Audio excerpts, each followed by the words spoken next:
In the timeless expanse of the Undying Lands, the Valar, the divine guardians of Arda, convened in their radiant halls. The shadow of Sauron, the Dark Lord, was creeping once more across Middle-earth, poisoning the hearts of men, corrupting the ancient forests, and stirring unrest among the free peoples.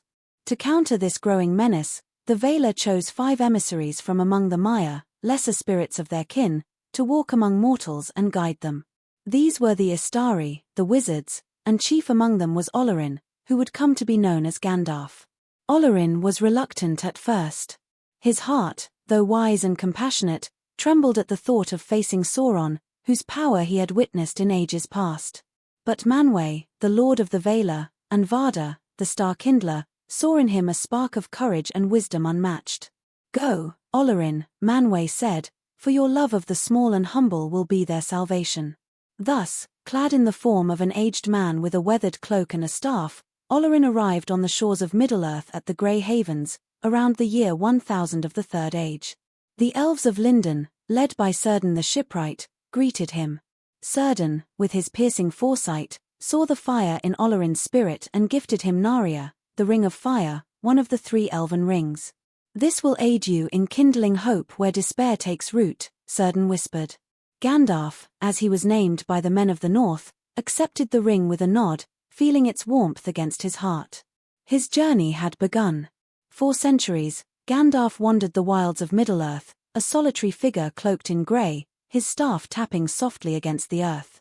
He did not settle in grand halls like Saruman, the White Wizard, who took residence in the Tower of Isengard, nor did he seek the lore of ancient libraries like Radagast, who dwelt among the creatures of Mirkwood.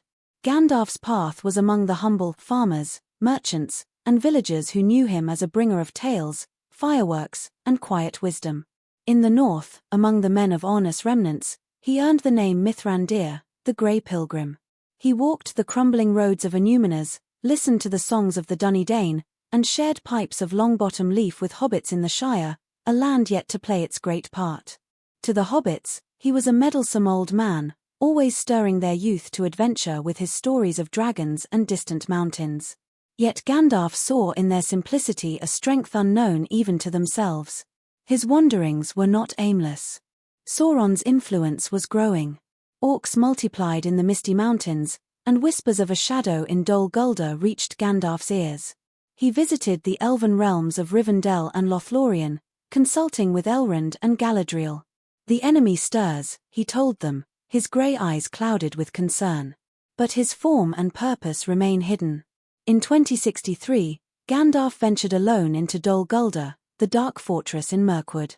There, he glimpsed a power he could not name, and though he escaped, the encounter left him wary. The shadow fled, and for a time, Mirkwood breathed easier, but Gandalf knew the respite was temporary. By the Third Age's 28th century, Gandalf's suspicions deepened.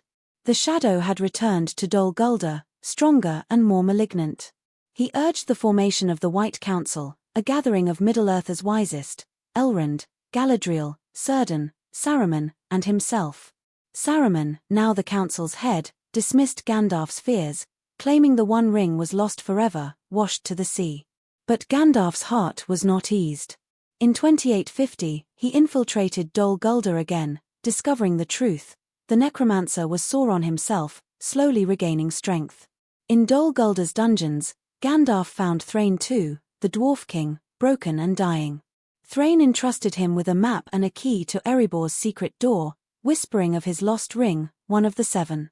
Gandalf's mind raced. Sauron was hunting the rings of power. He returned to the White Council, urging action. Saruman, reluctant and secretly covetous of the One Ring, resisted, but Galadriel's will prevailed. In 2941, the council drove Sauron from Dol Guldur, though he fled to Mordor, his true stronghold. Gandalf's thoughts turned to Erebor, the lonely mountain. A dragon, Smaug, held it, and a dwarven kingdom restored might check Sauron's northern ambitions. He met Thorin Oakenshield, Thrain's son, in Bree, and planted the seed of a quest to reclaim Erebor. But Thorin's company needed a spark of luck or fate.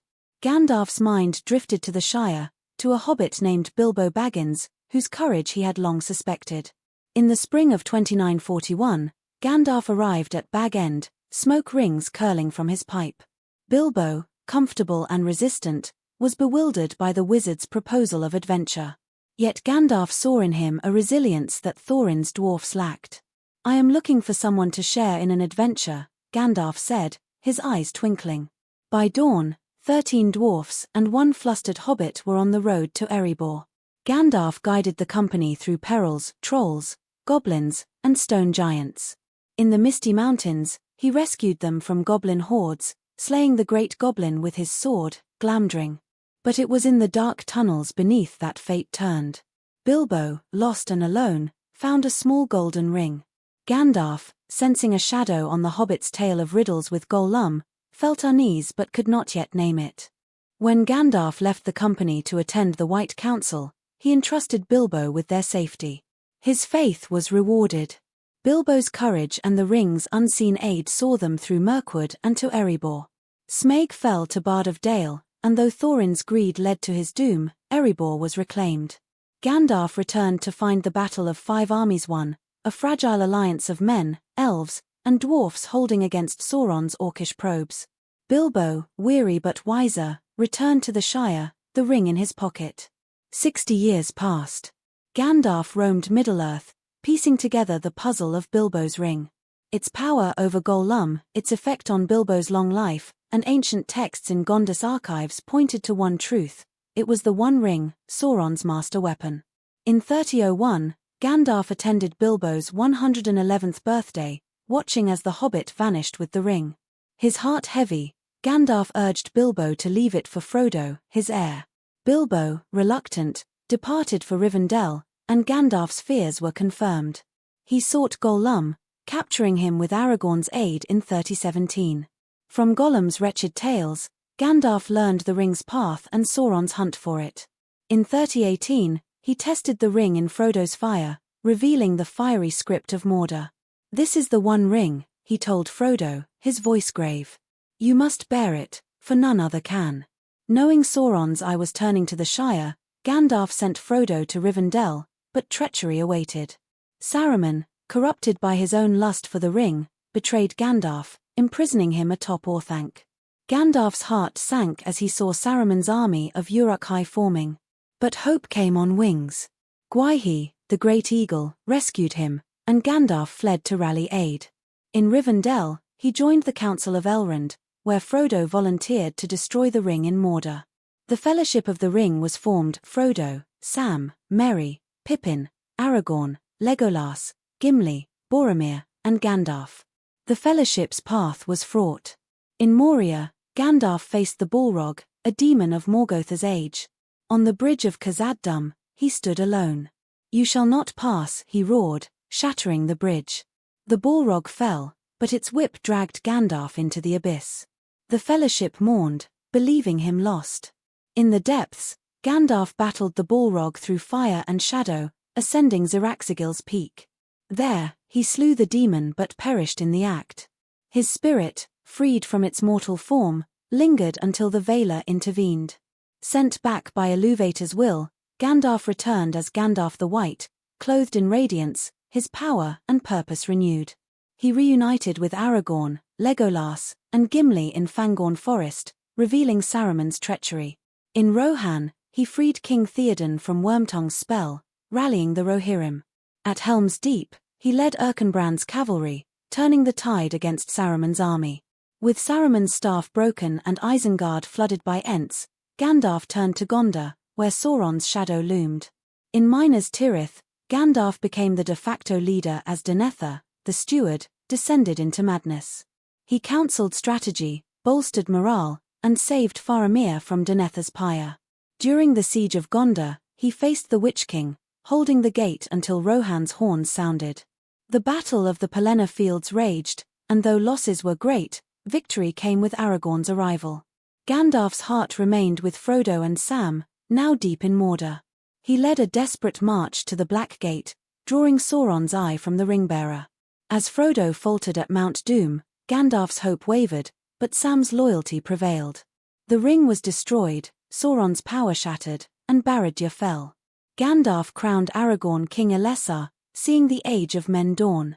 He visited the Shire, ensuring its healing from Saruman's brief tyranny. In 3021, he accompanied Frodo, Bilbo, Elrond, and Galadriel to the Grey Havens. His task complete, Gandalf boarded the ship to the Undying Lands, Narya gleaming on his finger. "I was the enemy of Sauron," he said to Frodo, smiling. "And now, I go home." Gandalf's saga was not one of swords or sorcery alone but of hope kindled in the darkest hours. From the Shire's green hills to Mordor's ash, he wove a thread of courage through Middle-earth's tapestry. His fireworks, his laughter, his stern rebukes, and his gentle guidance lingered in the hearts of those he touched. The Fourth Age began, and though Gandalf was gone, his light endured in the Free People's memory.